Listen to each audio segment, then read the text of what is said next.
পোনপ্ৰথমে মই প্ৰভু যীশু খ্ৰীষ্টক ধন্যবাদ মোৰ অন্তৰৰ পৰা ধন্যবাদ দিছোঁ কিয়নো ঈশ্বৰে প্ৰভু যীশুৱে আমাক আজি পবিত্ৰ দিনত বহুত ঘাত প্ৰতিঘাতৰ মাজেৰে বচাই পেলাই আনিলে আৰু আমাক সকলোকে এই সময়ত একগোট কৰি পেলাই পবিত্ৰ বাক্য শিক্ষা ল'বৰ কাৰণে আমাক সুযোগ দান দিলে। দ্বিতীয়তে মই আপোনালোক সকলো মিডিয়া আমাৰ ভাই বন্ধুসকলক ধন্যবাদ জ্ঞাপন কৰিছোঁ এই পবিত্ৰ দিনত পবিত্ৰ কথাবোৰ বিলাবলৈ আজি আপোনালোকৰ মিডিয়াৰ থ্ৰুদি আমি সক্ষম হ'লোঁ।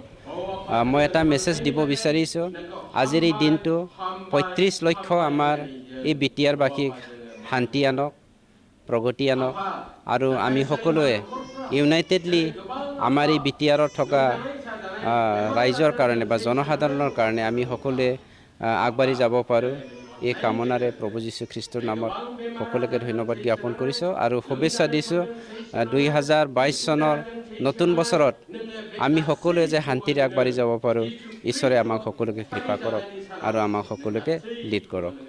Thank U.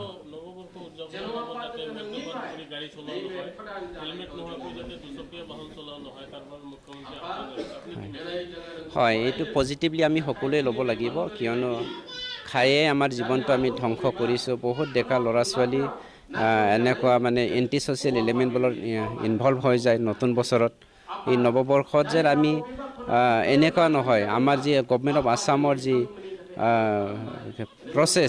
প্ৰচেষ্টা বা যিটো চিন্তাধাৰা এইটো আমি সকলোৱে লাগিব আৰু সকলোৱে সহায় কৰিব লাগিব। যদিহে ৰাইজে সহায় কৰে আমাৰ মানে কি কয় নতুন জেনেৰেশ্যনে যেন আমাক চৰকাৰক সহায় কৰে এই কামনাৰে মই নতুন চাম যি ল'ৰা ছোৱালী সকলোকে মই শুভেচ্ছা জ্ঞাপন কৰি পেলাই নতুন ৰাস্তাৰে নতুন চিন্তাধাৰাৰে আগবাঢ়ি যাবৰ কাৰণে অনুৰোধ কৰিলোঁ। ঈশ্বৰক ধন্যবাদ দিছোঁ কিয়নো আজিৰ এই পবিত্ৰ দিনত আমাৰ যি সৃষ্টিকৰ্তা ঈশ্বৰ তেওঁ নিজৰ একমাত্ৰ পুত্ৰক এই জগতলৈ পঠিয়াইছে।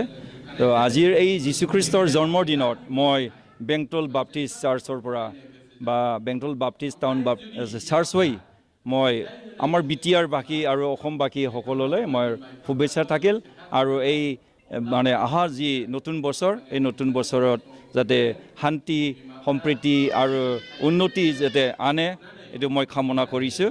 আৰু নতুন বছৰৰ যিটো আমাৰ মাননীয় মুখ্যমন্ত্ৰী মহোদয় শ্ৰীযুত হিমন্ত বিশ্ব শৰ্মাই লোৱা পদ্ধতি যে নতুন বছৰ বা ৩১ আৰু ১ তাৰিখ এইটো ড্ৰাই ডে হিচাপে অৰ্ডাৰ দিছে। এইটো মই ৱেলকাম কৰিছোঁ কাৰণ আমাৰ বহুত নৱপ্ৰজন্ম যুৱ যুৱতীসকল মদ পান কৰি পেলাই নতুন বছৰৰ দিনাখন বহুত মৃত্যু হয়। সেইটো যেনে নহয় মই এইটো কামনা কৰিছোঁ। ধন্যবাদ।